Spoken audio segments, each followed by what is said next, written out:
If you'd like to turn to Mark chapter 9, Mark chapter 9. It's one of the advantages to sitting on the front half of the auditorium, by the way. You get to hear it all from behind you. So there are a lot of philosophies on what to save for last. You hear save the best for last a lot of times, and I will tell you generally that's my eating philosophy. If there's a really good thing on my plate compared to the other things, oftentimes I would like to just wait on that one, and I want to, if I have a steak there, I will kind of position that steak and figure out what's the best looking bite in this steak, and I will make sure that's the last one to go. I will tell you on the other hand, when it comes to things that I dread doing, I will put them off and put them off and put them off, and finally just have to do it when I'm stuck. And college was kind of like that in my world. It came down to the last 3 classes that I had to finish in college. And those 3 classes were speech, ironic, don't you think? Speech, art appreciation, and wellness, which, by the way, is basically PE. 2 of the 3 of those you're probably going to guess right off the top. But art, for me, was one of those that I was just not excited about. I understood art about as well as I felt like I wanted to. I remember going to museums for field trips when I was a kid in school, and I would enjoy the fact that we were not in school, but other than that, it was a bunch of old paintings on a wall, and it just didn't really do a lot for me. And I don't think I really appreciated art, which is why they force you to take that class somewhere along the way so you can kind of learn what art's all about. And so it kind of shocks me that the next slide is going to have fine art on it. And I say all that to set it up for a couple reasons. One, it's not really my thing, but I've learned to appreciate some. 2, the first time I ever preached on the Transfiguration, and we're not going to talk about the Transfiguration this morning, but we're going to talk about the chapter that it comes from in Mark.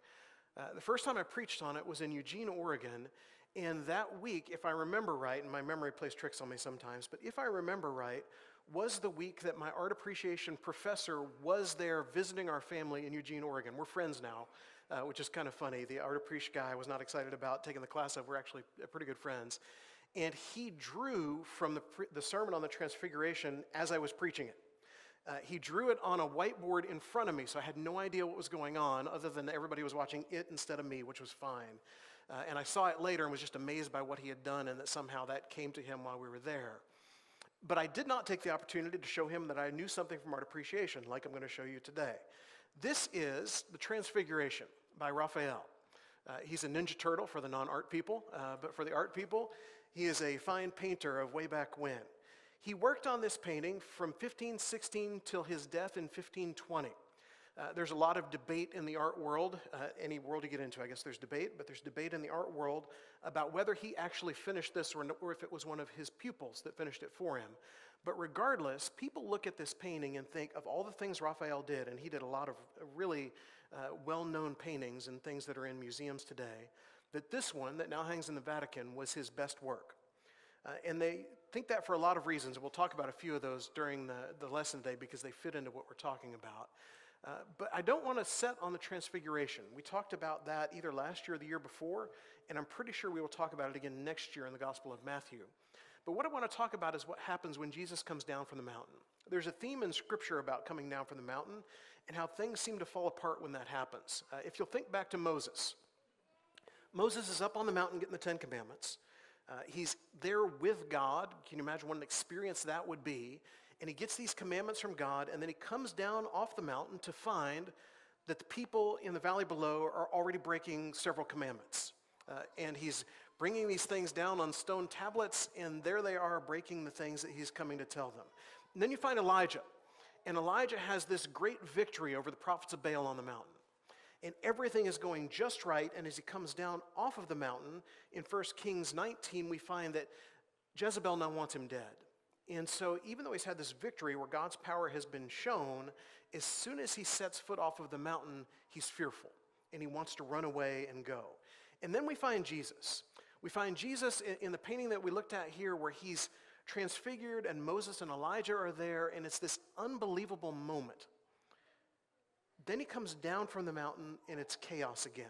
Now, I only showed you the top half of the painting. This is the whole thing, and this is part of why art critics and all of those folks feel like this is one of his finest works is because usually when a painter of his time would paint something from the Bible, and there are a lot of them out there, it would be one event. And he did something very unique here in Mark 9 where he takes an event and then goes into the next coming event and kind of relates the two of them together.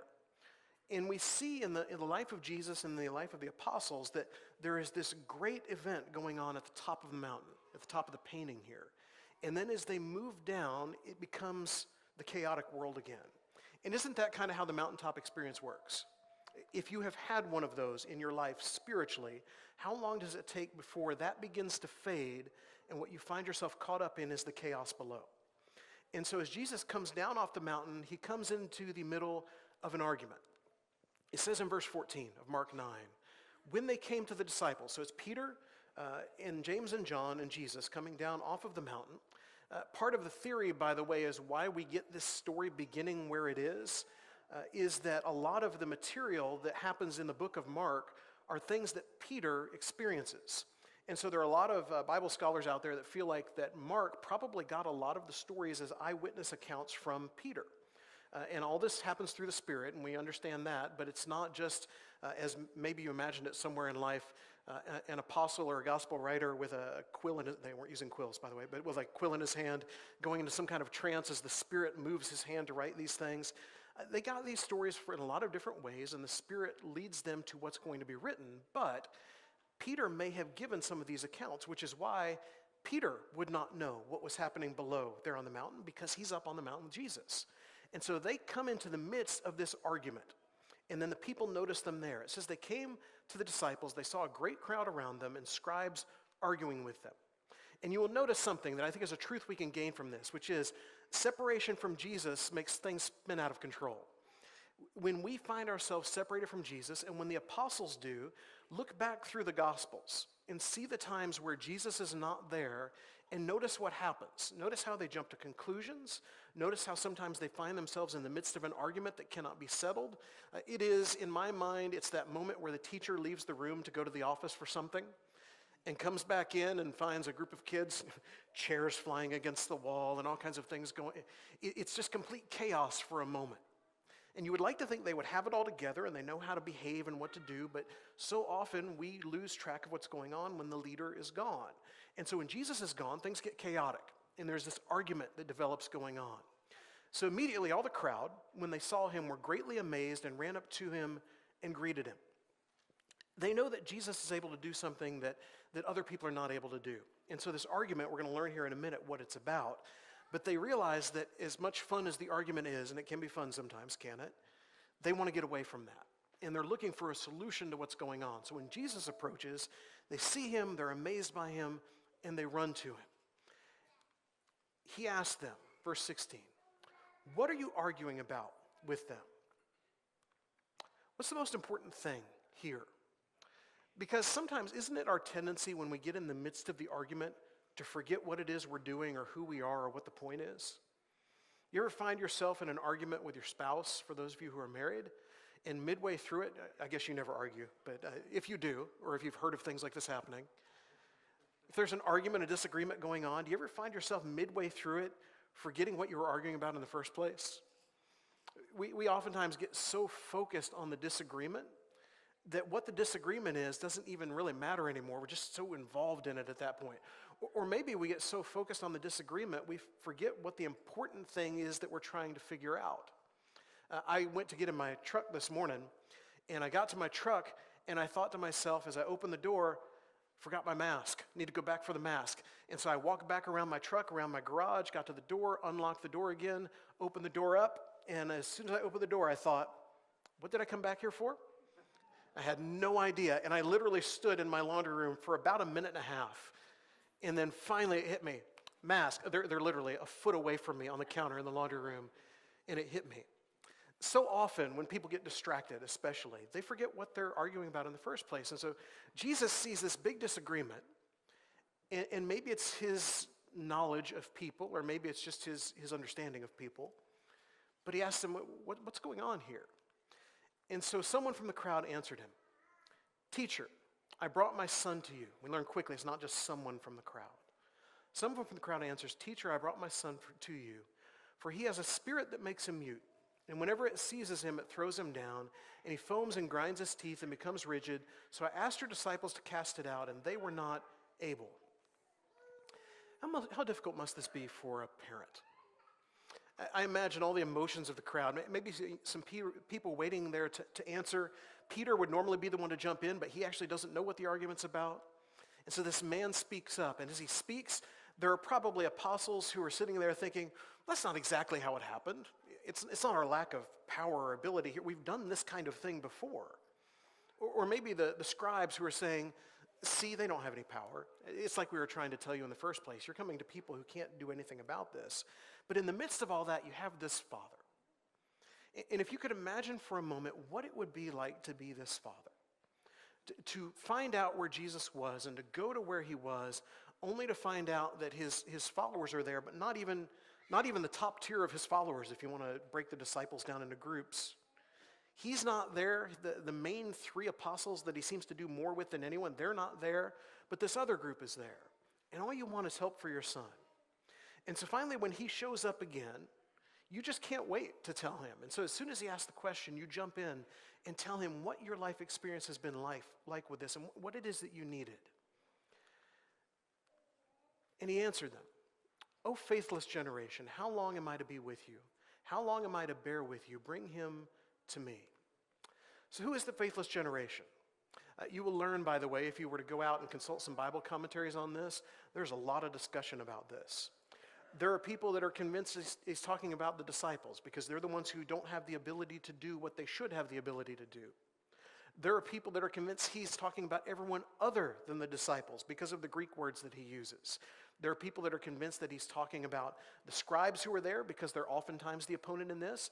There are people that think they are talking about everybody there, that all of these people are the faithless generation. I tend to lean kind of more in that direction. I can't convince you necessarily why one is right and the others aren't. But I want you to think for a minute about this idea of a faithless generation. We read as we began, if you happen to be watching the video, this is just the sermon part, you can go back and find the rest or read along. We read at the beginning Psalm 95. And we read very intentionally the good part of Psalm 95 as we started. Because I wanted to save for you the struggle part here. Where we left off, in verse 8, it says, "Today if you hear his voice, do not harden your hearts, as at Meribah, as on the day at Massah in the wilderness, when your fathers put me to the test and put me to the proof, though they had seen my work. For 40 years I loathed that generation and said, they are a people who go astray in their heart, and they have not known my ways." This idea of the faithless generation is not something new that just appears in Mark 9. If you want to look throughout your Old Testament, you will find the faithless generation popping up over and over again, maybe not in words, but in action. And here you have the faithless generation of people who have seen the plagues, who have seen Pharaoh's army swallowed up by the sea, who have found themselves free when they were slaves, and they quickly forget. And then you move a little past this point in the Old Testament, and you will find God's people who have had judges who want kings. And you will find God's people who have kings, and things fall apart again, and they find themselves in exile. And they forget about the law of God that brought them to that point. There is a faithless generation of the people who are following God, generation after generation after generation. And maybe the question we should ask ourselves is, who is our faithless generation? Because much like the apostles, if you're going to try to tag them with this, maybe they'd be offended by that idea. If they thought, well, this probably applies to the scribes and the other people who are here. And maybe we'd be offended by that idea too, but how often do we put our faith in things that are not God? There was a law passed this week, the Equality Act, at least in one house. I don't know if it's made it all the way through both. I've seen more discussion about that online in the last couple days. And I will tell you, I've seen things I think, man, that's kind of scary to think about that. Do you want to know something? If that goes all the way through the House and the Senate and is signed into law by our new president, do you know who is still in control? God. You know who's still sovereign over our world? God is. Do you know if that thing is passed in the exact form it is now or something different? Who is in control? God is. Do you know if it is repealed when the next president is voted into office, whenever that happens? God, still in control through all of that. Do we become the faithless generation when we assume somehow people can shift God? That's what the people here are struggling with, is who is really in power here? Who is really in control? When you look at that painting we looked at the beginning and everybody's down there arguing, they're all focused on the wrong thing. And I could pick 1,000 examples. I picked that one just, why not? Because I want to make everybody tense this morning. There are so many things where we trust in anything other than God, and we would never say out loud that's what we're doing, but that's what our actions are showing. And so for these people, they are not getting yet what Jesus is capable of doing. So they brought the boy to him, and when the spirit saw him, immediately it convulsed the boy, and he fell on the ground and rolled about, foaming at the mouth. Demons convulse and cry out when they're in the presence of Jesus. It's an uncomfortable place to be for them, isn't it? They know exactly who he is, exactly what he's capable of doing, and this is the third time now in Mark that we've seen it. The other times we know what Jesus does, by the way, and so we probably have an idea where this story's going, even if you're not familiar with it. Because these spirits convulse and they cry out, and then Jesus puts them out of the people that they're in. He has power over them. Whatever it is that we try to put our faith in instead of him, he has power over that too. This indicates, Edward Schweitzer, in the Good News According to Mark, he says, this indicates how the presence of God can produce storm and stress before anything constructive is accomplished. Think about that for a minute. Sometimes the presence of God in our lives, we want to go directly to where things are better and easier and nicer. And sometimes the presence of God instead brings some storm and stress our way. But we can know that through the storm and through the stress, there can still be good that happens. And Jesus asked his father, how long has this been happening to him? And he said, from childhood. And it has often cast him into fire and into water to destroy him. But if you can do anything, have compassion on us and help us. There is power and comfort in being heard. Think of all the struggles that different people are having in life today. Struggles people in this room are having that maybe you know about and maybe you don't. And Jesus takes the time. He knows what he's going to do.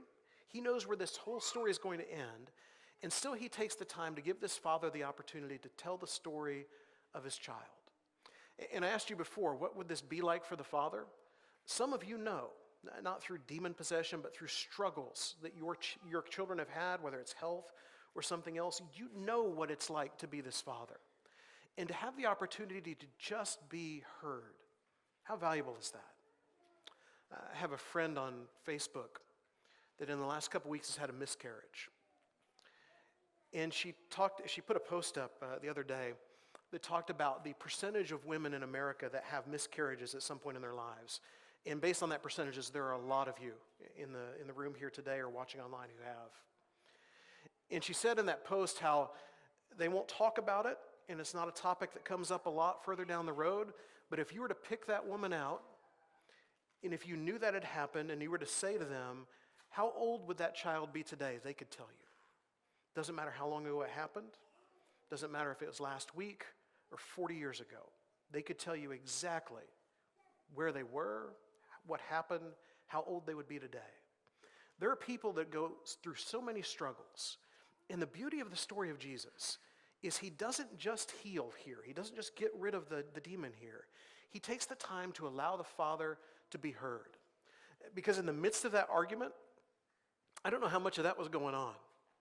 You know, get a bunch of men together to fix something. No offense, men, I'm one of you. Get a bunch of men together to fix something and all of them think they know the way to do it and the other people don't. You know how that discussion goes? No, what you need to be doing over there is this. I just imagine those apostles and scribes and apostles saying, no, when we did this back before, when he sent us all out, we did it this way, and these are the words we said, and you're not saying it right. And are you, maybe two of us need to try to do, they're having all this discussion and completely forgetting, here's a father and a child in need of help. His son is not the only one in need of healing here, by the way. It's easy for us to overlook the father in the story if we're not careful. But notice he says here in verse 22, have compassion on us and help us. This father has lived out every day of this with his son. Every convulsion, every time he's thrown himself down, every time he's been burned by fire, he has lived through every day of it. Every time there's something that he second guesses himself and thinks, could I have seen the signs coming and stopped him before he fell into that fire? Every time.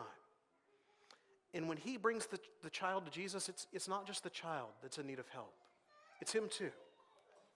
And so Jesus said to him, if you can, all things are possible for one who believes. The father says, if you can, and Jesus says, what do you mean, if you can? If? Of course I can. And there's probably a little bit of just the opportunity to further the conversation here, maybe a little bit of, are you folks not getting this yet? Because think of what we've seen Jesus do here in the Gospel of Mark so far. How many times does he have to prove himself? There's a whole list of stuff here. He takes a man with an unclean spirit in chapter 1, Peter's mother-in-law in chapter 1, a leper in chapter 1. So 3 things right there in that chapter. A paralytic in chapter 2, that man who is lowered down from the ceiling and then healed. The man with the withered hand, he stills the storm. So power over all these health things and now nature. The demon-possessed man, as soon as he gets back on the shore, here comes this man who needs help. The daughter of Jairus, the woman with bleeding.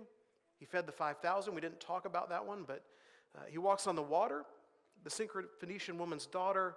The deaf man who can then hear. The feeding of the 4,000, so another feeding miracle. And then the blind man. Mark spends a bigger percentage of his gospel than all the other writers do of the miracles of Jesus. And over again, Jesus proves himself until we get all the way here to chapter 9, and there's a sentence that begins with if. Now, I like to think this is a lack of faith on this guy's part, or maybe a lack of faith on everybody's part. But do we not approach God this way sometimes? God, if you can do this, he can. I don't care what it is. He can. I know he always doesn't, which I think is what leads us to the if.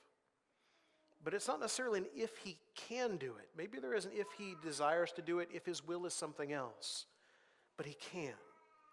And Jesus says, if. Yes, I can do this. And immediately the father of the child cried out and said, I believe. Help my unbelief. He cries out not in fear, but in desperation. But he also cries out here in honesty, doesn't he? Isn't this the way we should all approach God? It's not a question of, God, if you can do this. God, I have faith. I know you can. And help me to see through this. Help me to understand and believe that you can. And help me also to understand and believe that even if you can, if you don't, I believe in you enough to understand that was the right answer. And that may be the hardest part of this to come through, because quite honestly, I like the way the story's going to end. But it could have ended without this boy having the demon taken out of him, and God would still be in control, and Jesus would still have complete power. But here he does something that's amazing. And this man cries out not with power, but with weakness. He understands what the disciples have not quite figured out yet. The power to bring this demon out, it's not their power. This argument they're having, they don't know all the answers. And this man, he understands weakness all too well. And so all he's left with is just crying out. Help me. Help me overcome my unbelief.